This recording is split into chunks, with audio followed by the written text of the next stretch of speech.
জয় গুরু। সবাইকে লাড্ডু গোপাল চ্যানেলে অনেক অনেক স্বাগত জানাই। গুরুদেবকে প্রণাম জানিয়ে, মাতা পিতাকে প্রণাম জানিয়ে আজকের এই পাঠ শুরু করছি।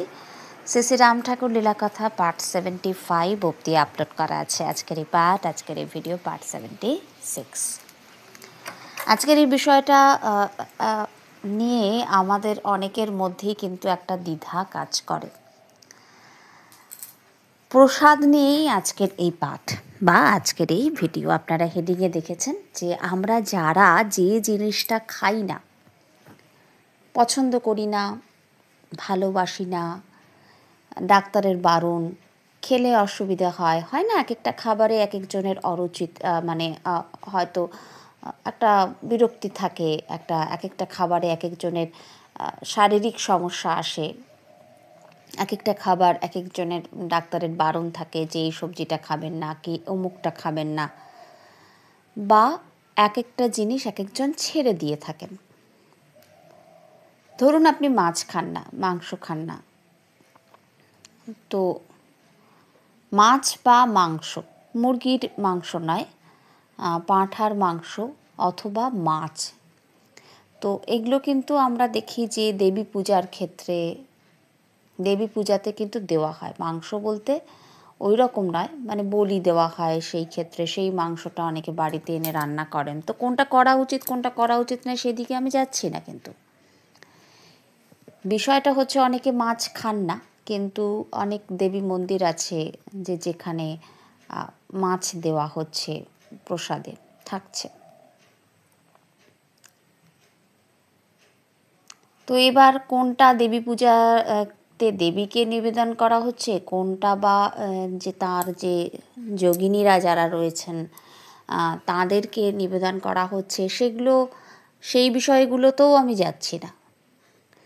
আমি শুধু এই জায়গাটাতে আসছি যে ধরুন আপনি মাছ খান না বা মাংস খান না, কিন্তু প্রসাদে আপনি মাছ পেলেন, এমন কোনো মন্দিরে গেলেন বা এমন কোনো জায়গায় গেলেন যেখানে আপনি যে প্রসাদটা পেলেন সেখানে মাছ আছে।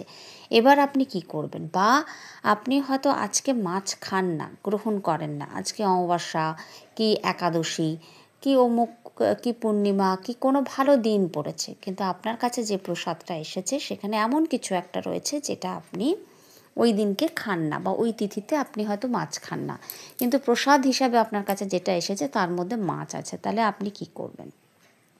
এই বিষয় নিয়ে ঠাকুর বলে দিচ্ছেন। বা কোনো একটা খাবার হয়তো আপনার শ্যুট করে না, খেলে অসুবিধা হয়, কিন্তু প্রসাদে আপনি সেটাই পেয়েছেন, তাহলে আপনি কি করবেন? তো সরাসরি মূল পাঠে আসবো, তার আগে বলি যে শ্রী শ্রী রাম ঠাকুর লীলাকথা যে প্লেলিস্ট আছে, ওই প্লেলিস্টের মধ্যেই আপনারা কিন্তু অবধূত শ্রী শ্রী মাধব পাগলাজির কথাগুলো পাবেন, পার্ট 1 পার্ট 2 পার্ট 3 করে। আবার ওই প্লেলিস্টের মধ্যেই শ্রী শ্রী রাম ঠাকুর লীলাকথা পার্ট 1 পার্ট 2 করে, শ্রী শ্রী রাম ঠাকুর লীলাকথা যে প্লেলিস্ট ওর মধ্যেই কিন্তু আজকে দেখতে গেলে 75 পার্ট অবধি হয়ে রয়েছে। আজকের এই পার্টটা হচ্ছে 76। মাধব পাগলাজির পার্টগুলো কিন্তু আলাদা, কিন্তু ওই প্লেলিস্টের মধ্যেই আছে, ওখানেও পার্ট 1 পার্ট 2 করে দেওয়া আছে। তো কথা বেশি না বলে আমি সরাসরি মূল পাঠে এসে যাচ্ছি।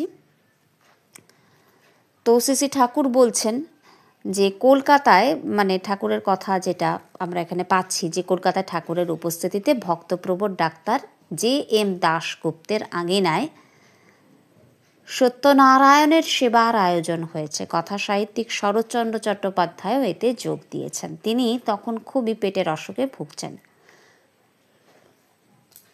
তো তাই খাওয়া দাওয়াতে বেশ সাবধানতা অবলম্বন করছেন, খুব বাদ বিচার রয়েছে। পূজা শেষে প্রসাদ দেওয়া শুরু হয়েছে, কিন্তু কেউই তাকে প্রসাদ পেতে ডাকছেন না, এমনকি গৃহকর্তাও নয়। অবশেষে তিনি নিজেই প্রসাদ পেতে এগিয়ে এলেন। তো এমন সময় তার চিকিৎসক ডাক্তারবাবু এসে তাকে প্রসাদ পেতে বারণ করলেন, কিন্তু শরৎবাবু প্রসাদ পেতে চান। ডাক্তারবাবু জানালেন, আজ যে উপাদানে প্রসাদ তৈরি হয়েছে তা খেলে পেটের পীড়া আরও বেড়ে যাবে। তো কথাবার্তা শুনে গৃহ হতে ঠাকুর এলেন সেখানে। তিনি ডাক্তারবাবুকে বললেন, আপনি ওনারে প্রসাদ পাইতে বারণ করেন কেন? উনি তো উপাদান খাইবেন না, প্রসাদ পাইবেন। শরৎচন্দ্র সেদিন তৃপ্ত মনে প্রসাদ পেয়ে চলে গেলেন। তাহলে আমরা প্রসাদের মাঝেও উপাদান খুঁজি? উনি তো প্রসাদ পাইবেন, উনি তো উপাদান খাইবেন না, উপাদান নিবেন না। তাহলে উপাদানগুলো যা যা আছে সেগুলোকে সব জড়ো করে আজকে ঠাকুরকে নিবেদন করা হলো এবং তারপর সেটা প্রসাদ হলো। তো সেই প্রসাদের মধ্যে থেকে আবার আলাদা আলাদা করে উপাদানগুলোকে নিয়ে আমরা টানাটানি করি যে এর মধ্যে এটা আছে, ওটা ঝাল, ওটা টক, ওটা অমুক, ওটা তুসুক। তো ঠাকুর কি বলছেন যে উনি তো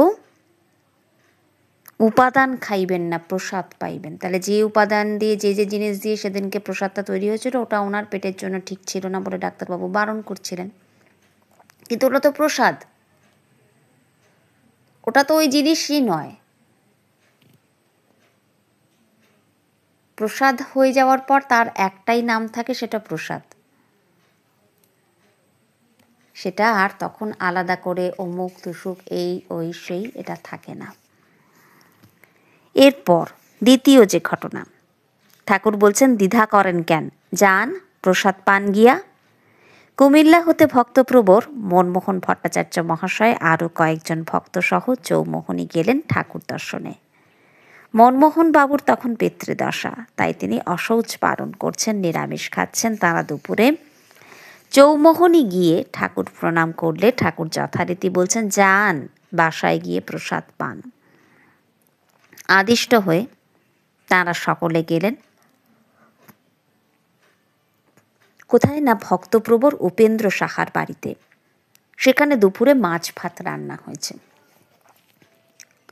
তো তাই জন্য সকলে প্রসাদ পেলেও মনমোহন বাবু অভুক্ত হয়ে ফিরে আসেন। ঠাকুরের কাছে ফিরে এলে তিনি মনমোহন বাবুকে এবারে বললেন দ্বিধা করেন কেন, যান প্রসাদ পান গিয়া। এখন মনমোহন বাবু আর কি করেন, একদিকে গুরুর আদেশ, অন্যদিকে সামাজিক সংস্কার, কোনটা রাখেন আর কোনটা ফেলেন। পাশে ছিলেন উপেন্দ্রবাবু, তিনি বললেন দাদা ঠাকুর বলেন প্রসাদ, আর আপনি কেন খাবার ভাবেন? প্রসাদ তো খাবার তো নয়, যান প্রসাদ পান গিয়া। মনমোহন বাবু এবার সকল দ্বিধা ত্যাগ করে প্রাণ ভরে প্রসাদ পেলেন। গুরু বাক্য মানেই গুরু, এটা মনে করে দ্বিধাহীন চিত্তে প্রসাদ গ্রহণ করলেন। এইভাবে দ্বিধাহীন হওয়াও কি সহজ কথা? এই দ্বিধার জন্যই তো আমরা আটকে যাই। আমার আসলে হচ্ছে চিন্তন ভাব, নিজের ভাবটা, ভেতরের মনের যে ভাবটা, কিভাবে আপনি ওটাকে নিচ্ছেন, গ্রহণ করছেন। আমি আমার এক বান্ধবীর কথা সারা জীবন এটা আমি চেষ্টা করব মনে রাখার, মা যেন সেটাই মানে আমাকে মনে রাখার ব্যবস্থা করেন।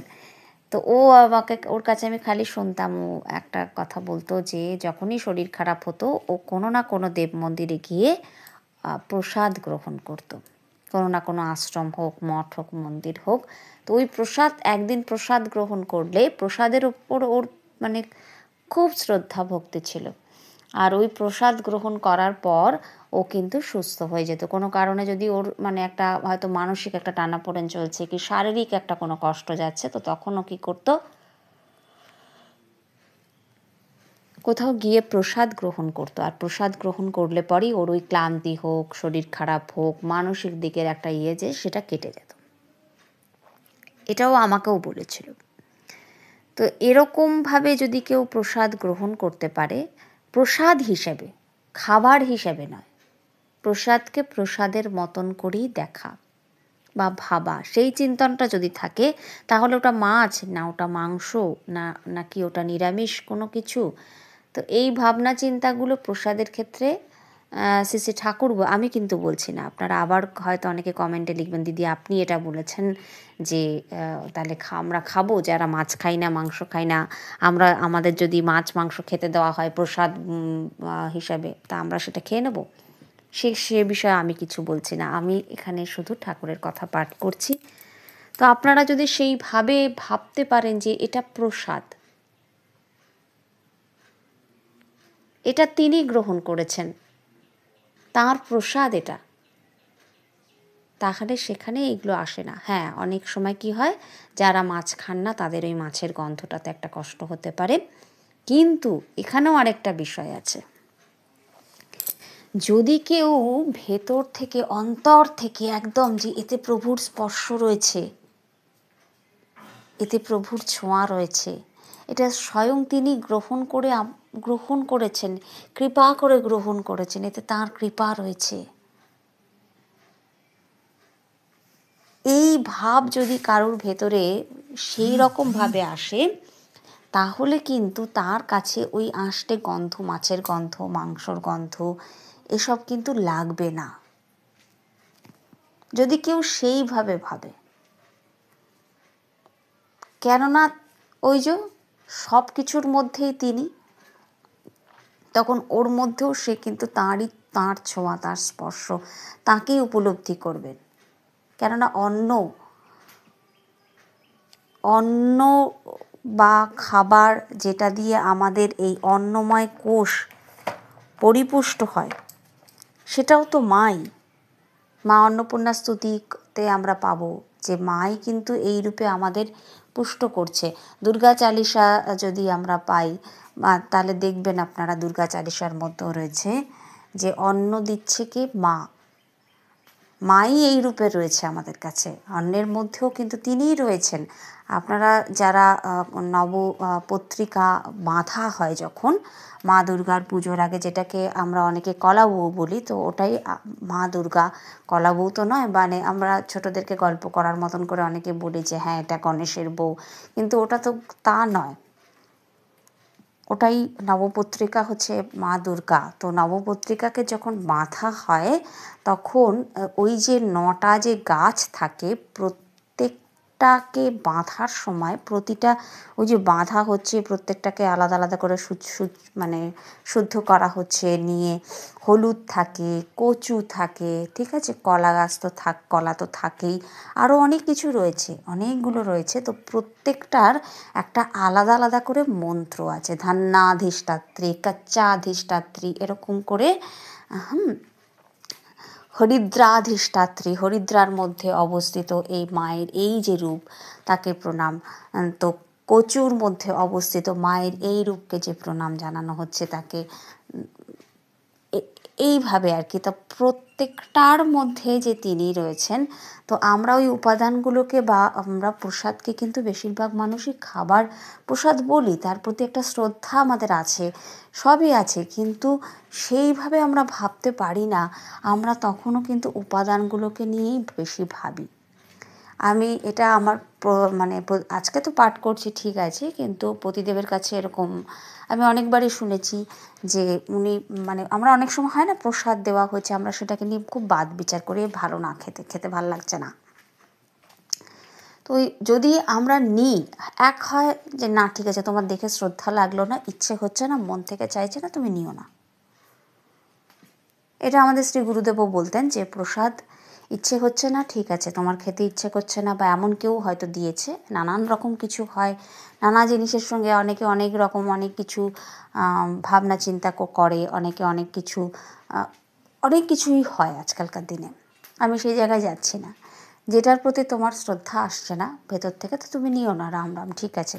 জোর করে যদি কেউ দেন, তোমার যদি ইচ্ছে না থাকে, তুমি প্রবাহিত জলে ওটাকে বিসর্জন করে দাও, প্রবাহিত করে দাও, সেও ঠিক আছে, বা গাছের গোড়ায় দিয়ে দাও।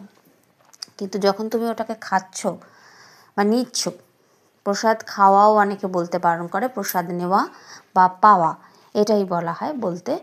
তো যখন নিচ্ছ তখন ওটাকে নিয়ে আর কাটা ছেঁড়া করো না। অনেকে হয়তো খাচ্ছেনও, আবার বা প্রসাদটা নিচ্ছেনও, পেতে পেতে বলছেনও স্বাদটা ভালো হয়নি, তারা ওই উপাদানটাকে নিয়ে মাথা ঘামাচ্ছেন বেশি করে, কিন্তু সেটা ঠিক না।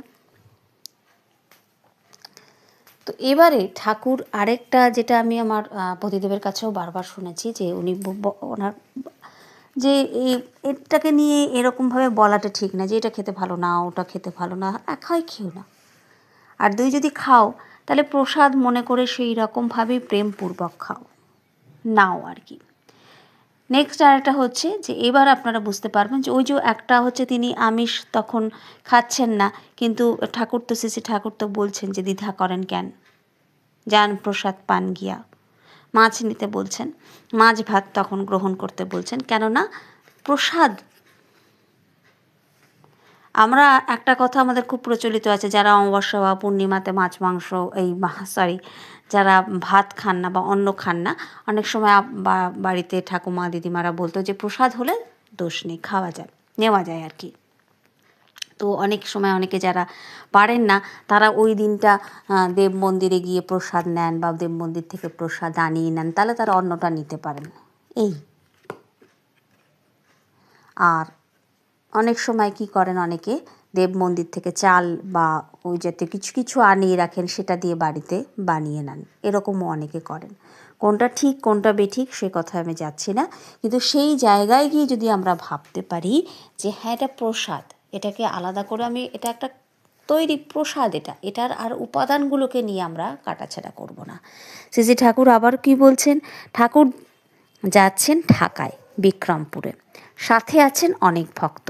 তারা পথে এক বাজারের পাশ দিয়ে যাওয়ার সময় ঠাকুর বললেন, দেখেন তো চিতল মাছ পাননি? এ বাজারে চিতল মাছ খুব ভালো। ভক্তরা অমনি গিয়ে বড় টাটকা চিতল মাছ কিনে নিলেন। রাতে সকলে একসাথে আহারে বসেছেন। মহান্ত মহারাজ শ্যামদা একটু আলাদা বসেছেন, তিনি নিরামিষ খাবেন। ঠাকুরের পাশে বসে ভক্তদের পরিতৃপ্তির ভোজন দেখছেন। হঠাৎ পরিবেশনকারী মনের ভুলে শ্যামদার পাতে এক টুকরো চিতল মাছ দিয়ে দিলেন, আর অমনি শ্যামদা হাত তুলে বসে রইলেন। ঠাকুর শ্যামদাকে লক্ষ্য করে বললেন, শ্যামবাবু বসে আছেন কেন? পাতেই যখন গেছে তখন এরে আর অবহেলা কইরেন না। ঠাকুরের সরস অনুমতিতে শ্যামদা বিনা দ্বিধায় ভোজন করলেন। এইভাবে গুরুবাক্য রক্ষা করার সাহস আছে কজনের? তবে এক টুকরো চিতল মাছ ভোজন করেও শ্যামদাই রয়ে গেলেন।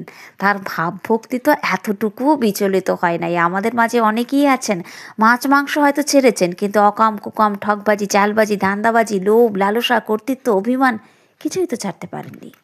এইভাবে মাছ মাংস ছেড়ে লাভ কি তাহলে? এগুলো খেয়েও যদি ওই সব ছাড়া যায় তাহলে কি ভালো হয় না?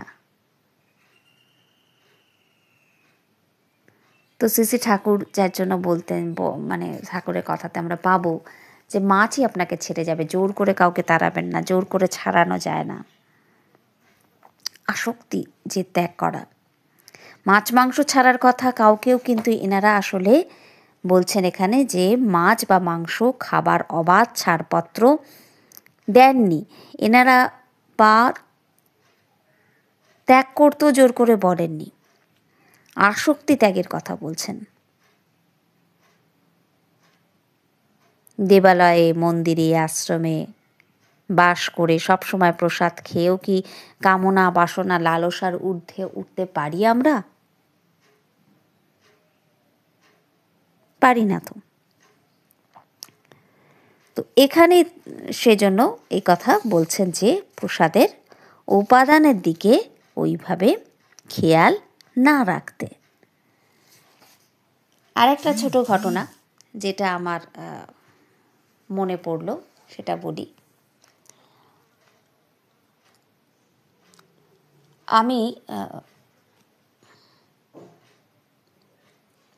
এরকম একজনকে দেখেছিলাম যে, মানে এরকম একটা ঘটনা শুনেছিলাম যে অনেকে কি হয়, মাছ মাংস, ডিম, পেঁয়াজ, রসুন হয়তো খান না, কিন্তু ওইটা না খেতে খেতে তার মনের মধ্যে, আমি অনেক মানুষকে দেখেছি যারা খান তাদের প্রতি, যারা খান না তাদের একটা কেমন যেন নাক সিটকানি ভাব এসে যায়, যেন ওনারা এমন, মানে একটা অচ্ছুতের মতন তাদেরকে দেখেন।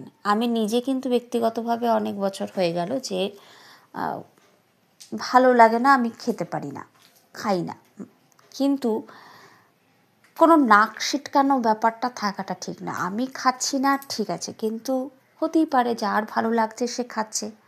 অনেক পরম্পরাতেই আছে কিন্তু মাছ মাংস, ডিম, পেঁয়াজ, রসুন খেতে বারণ করছেন, কারণ অবশ্যই আছে, আমি বলছি না। অনেকের শরীরে অনেক কিছু শ্যুট করে না, অনেক কিছু খাবারের মধ্যে দিয়ে আমাদের মনের মধ্যে অনেক অন্যরকম ভাব আসে, সবই আছে, কিন্তু জোর করে কোনো কিছু ছাড়া যায় না।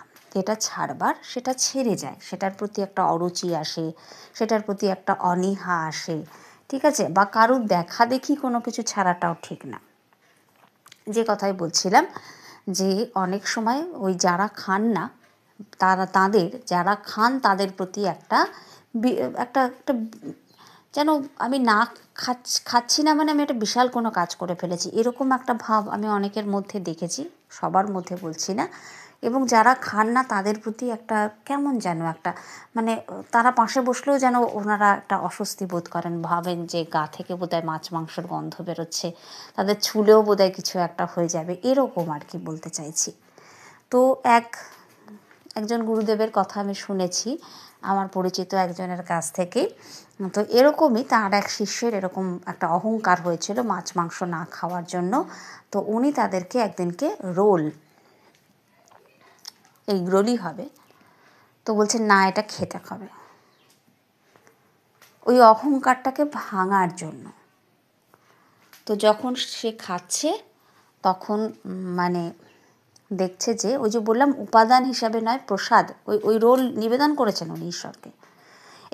এই কথা শুনলে অনেকে কিন্তু হয়তো রেড়ে করে উঠবেন, কিন্তু বিষয়টা হচ্ছে যখন সে রোলটা প্রসাদটা যখন গ্রহণ করছে দেখছে পুরো কোথায় ডিম কোথায় কি পুরো ক্ষীরের স্বাদ পাচ্ছে।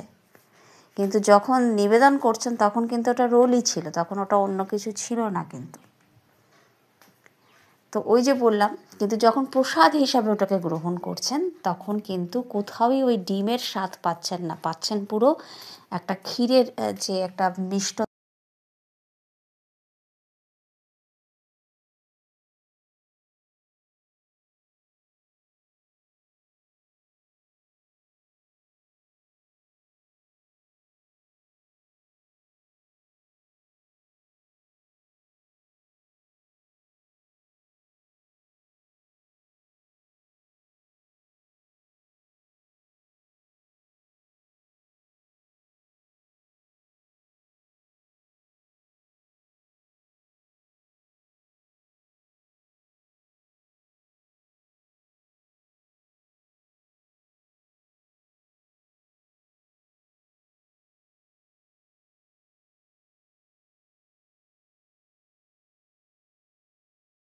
হোক, এখানে যে আমরা যদি শ্রী শ্রী সদ্গুরু সংঘ গ্রন্থ পড়ি তাহলে সেখানে দেখব যে কুলদানন্দ ব্রহ্মচারীজি বলছেন যে ঠাকুরের নিকট কিছুক্ষণ থাকিয়া নিজ আসনে আসিয়া বসিলাম।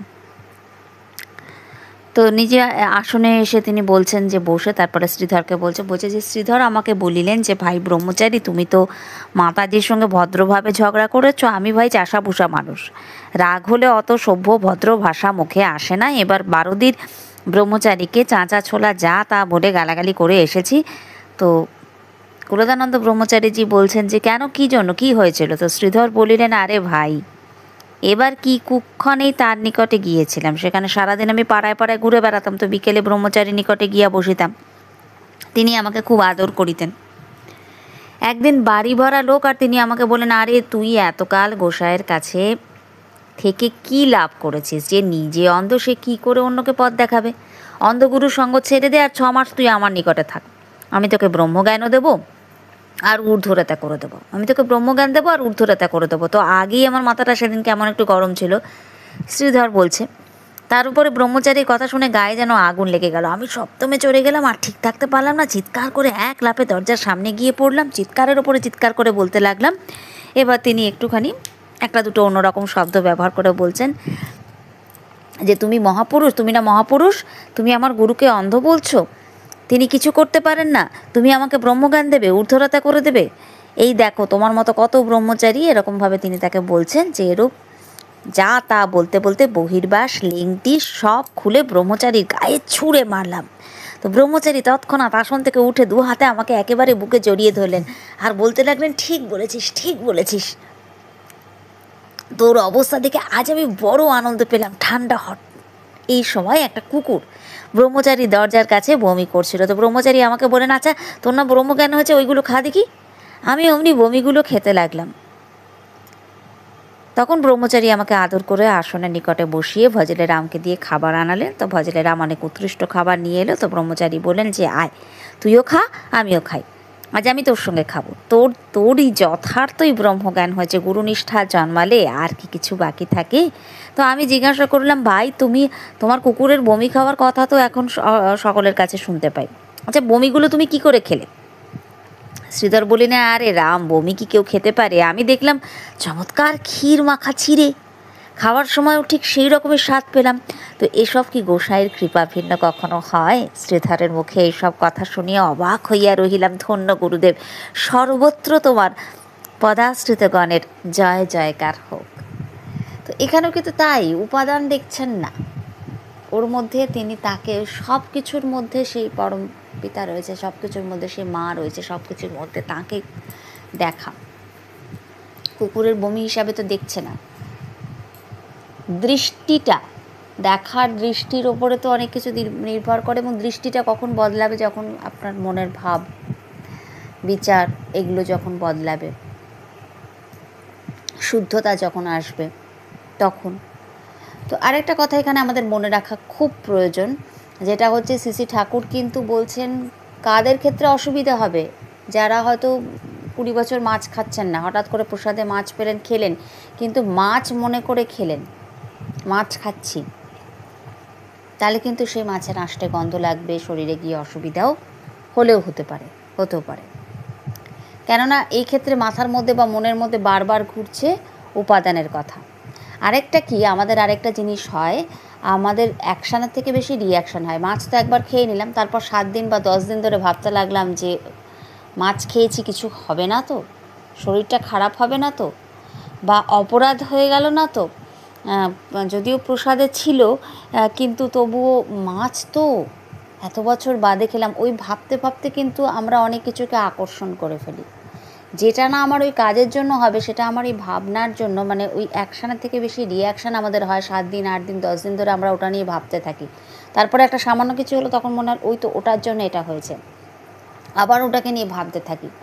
তো এই করতে করতে অনেক কিছু ক্রিয়েট করে ফেলি আমরা, ডেকে নিয়ে আসি অনেকটা। তো যারা ওই উপাদান হিসাবে ভাববেন, এটা চারটিখানি কথা নয়, খাচ্ছি অথচ তার উপাদানের দিকে নজর নেই, এটা তখন সম্ভব যত আমাদের মন ঈশ্বরমুখী হবে, যত আমরা তার কথা চিন্তা করব, যত এগুলো বারবার করে শুনবো, বারবার করে পড়বো, তত আস্তে আস্তে, এবং নিজেদের চেষ্টা করব, অভ্যাস করার চেষ্টা করব, তো আস্তে আস্তে শুদ্ধিকরণ যত হবে তত এই জায়গাটা আসবে। না হলে খাওয়ার সময় প্রসাদই হোক আর যাই হোক, প্রসাদ নেওয়ার সময়ও কিন্তু আমাদের ওই উপাদানের দিকেই নজর থাকে। এই বিষয় নিয়ে একটা পার্ট এর আগে আপলোড হয়েছিল, সেটা লিঙ্ক আমি ডেসক্রিপশন বক্সে দিয়ে দিচ্ছি, আপনারা একটু চেক করে দেখে নেবেন। যে ওই যে প্রসাদটাকে উপাদান হিসাবে, মানে কারি মানে সে বড়া দই দিয়ে করে না, দই বড়া নয় কিন্তু পকোড়া, দই দিয়ে একটা সে তরকারির মতন বানানো হয়, কারি বলা হয়। অবাঙালিরা খুব বেশি এটাকে গ্রহণ করেন, ভালো লাগে খেতে। তো ওই জিনিস, এবং ওই জিনিস নিচ্ছেন, প্রসাদ হিসাবে নিচ্ছেন না। শ্রী ভক্তমাল গ্রন্থ থেকে ওটা পাঠটা আপলোড করা হয়েছিল। তো প্রসাদ হিসাবে না নেওয়ার জন্য বমিটা দুজনকে, একজন প্রসাদ হিসাবে নিচ্ছেন না, আর একজন প্রসাদ হিসাবে নিচ্ছেন। একজন শুধু খাবারের উপাদান হিসাবে গ্রহণ, মানে উপাদানের দিকটা নজর আছে, খাবার হিসাবে দেখছেন, মানে যেটা একটা বেশ সুন্দর টেস্টি খাবার সেই হিসাবে গ্রহণ করেছেন, তার বমি একরকম, আর আরেকজন প্রসাদ হিসাবে ওটাকে গ্রহণ করেছেন, তার বমিটা একরকম। দুজনের বমি আলাদা, খাবার পর বমি করে দেখিয়ে দিয়েছেন যে উনি এটাকে যদি প্রসাদ হিসাবে গ্রহণ করা যায় প্রসাদকে, তাহলে কিন্তু মানে সেটা ভেতরে গিয়ে অন্য রকম কাজ হয়। ওই জন্য দেখা যায় যে অনেক সময় একটুখানি এক কণা প্রসাদ সেটা গ্রহণ করার পরে দেখা যায় অনেক সময় অনেক রোগব্যাধি ভালো হয়ে গেল, অনেক মানে চিন্তার শুদ্ধিকরণ আসে, এবং সেটা চিন্তনের জায়গায় পৌঁছে, মানে অনেক দুশ্চিন্তা কেটে যায়, মানে অনেক শক্তি আসে, অনেক সাহস আসে, অনেক তেজ বাড়ে, অন্তঃকরণ নির্মল হয় ওই এক কণা প্রসাদে। কীভাবে হয় সেটা প্রসাদ হিসাবে যারা নিচ্ছেন, তাহলে আপনারা হয়তো বলবেন যে দিদি, তাহলে আমরা যে প্রসাদ নিচ্ছি, তা আমরা প্রসাদ হিসাবে নিচ্ছি না। আমরা প্রসাদ হিসাবে নিলেও আমরা জানি এটা প্রসাদ নেওয়ার জন্য আমাদের আকুলতাও থাকে, সবই থাকে, কিন্তু আমরা উপাদানের দিকে খুব নজর দিই। ওটা আমাদের মাথায় একটা বা মনের মধ্যে একটা বসে যায়, আমরা ওইভাবে নিতে পারি না। একটু যদি স্বাদের এদিক ওদিক হয়, এরকম হয়েছে, ওরকম হয়েছে, তো প্রসাদের আমরা তখন চুলচেরা বিচার করতে শুরু করি, যেটা একেবারেই ঠিক না, উচিত না। প্রসাদ প্রসাদই হয়, কিন্তু সেই জায়গাটায় যতক্ষণ না আমরা যাচ্ছি ততক্ষণ অবধি আমাদের মনের মধ্যে এগুলো চলবে। তো সেই জায়গাটায় যাওয়ার জন্য নিজেদেরকে অভ্যাস করতে হয় এগুলো বারবার শোনা, পড়া এবং নিজের মনকে সেইভাবে একটা চেষ্টা করা। তারপর তো কৃপা তো এমনিতে আসে না চেষ্টা না করলে। তো যাই হোক, আজকের পাঠকে দীর্ঘায়িত করব না। আরেকটা জিনিস হচ্ছে, প্রসাদ পাওয়া মাত্রই, প্রসাদ প্রাপ্তেন ভক্ষয়তি, পাওয়া মাত্রই গ্রহণ করতে হয়, প্রসাদটাকে ফেলে রেখে দিতে নেই। এটা আমি বাড়িতেও শুনেছি, শ্রী গুরুদেবের কাছেও শুনেছি। এবং প্রসাদ বাঁটতে হয়, যত বেশি মানে দিতে হয়। দেবতার প্রসাদ বা আপনি আপনার যে ইষ্টদেব দেবী আছে বা শ্রী গুরুদেব আছে তার প্রসাদ। কিন্তু কোনো সাধু যখন আপনাকে কিছু দিচ্ছেন বা কোনো মহাত্মা যখন আপনাকে কিছু দিচ্ছেন, কোনো মহাপুরুষ যখন আপনাকে কিছু দিচ্ছেন, সেটা যদি তিনি বলে দেন যে এটা সবার জন্য, সবাইকে ভাগ করে দেবে, সেটা আলাদা। কিন্তু পার্টিকুলার যখন আপনার হাতে দিচ্ছেন তখন সেখান থেকে কাউকে দিতে নেই। এই কথা তপভূমি নর্মদাতে উল্লেখ আছে। এই কথা কিন্তু আপনারা আরও অন্য অনেক জায়গাতেও হয়তো পাবেন। কিন্তু সেটা তখন শুধুমাত্র আপনার জন্য, তাতে আপনারই বিশেষ কল্যাণ হবে, সবার যে তাতে কল্যাণ হবে। তো আমরা অনেক সময় কী করি, এই নে, আমাকেও দিয়েছে তুইও নে। তো এটা সব সময়, এটা করতে গেলে তাদের থেকে অনুমতি নিতে হয় যে আমাকে যে এটা দিচ্ছেন এটা থেকে আমি সবাইকে দিতে পারি নাকি এটা শুধু আমারই জন্য, এটা জেনে নিতে হয়। আর নাচেত, কেননা साधु का प्रसाद खुद साटो और देवता का प्रसाद बाँटो, जितने बाँट सकते हैं उतना ही बाँटो। যত বেশি দেওয়া যায়, যতজনে এক কণা করে দিন, কিন্তু যতজনের মাঝখানে দেওয়া যায় ততজনকে দেওয়াই ভালো। তো ঠিক আছে, আজকের পাঠকে দীর্ঘায়িত করছি না। আর ডেসক্রিপশন বক্সে আমাদের সাথে যোগাযোগ যারা করতে চাইছেন, ডেসক্রিপশন বক্সে হোয়াটসঅ্যাপ গ্রুপে লিঙ্ক দেওয়া থাকবে, ওই লিঙ্কে ক্লিক করে আপনারা আমাদের সঙ্গে যোগাযোগ করতে পারেন কোর্সের জন্য এবং নর্মদা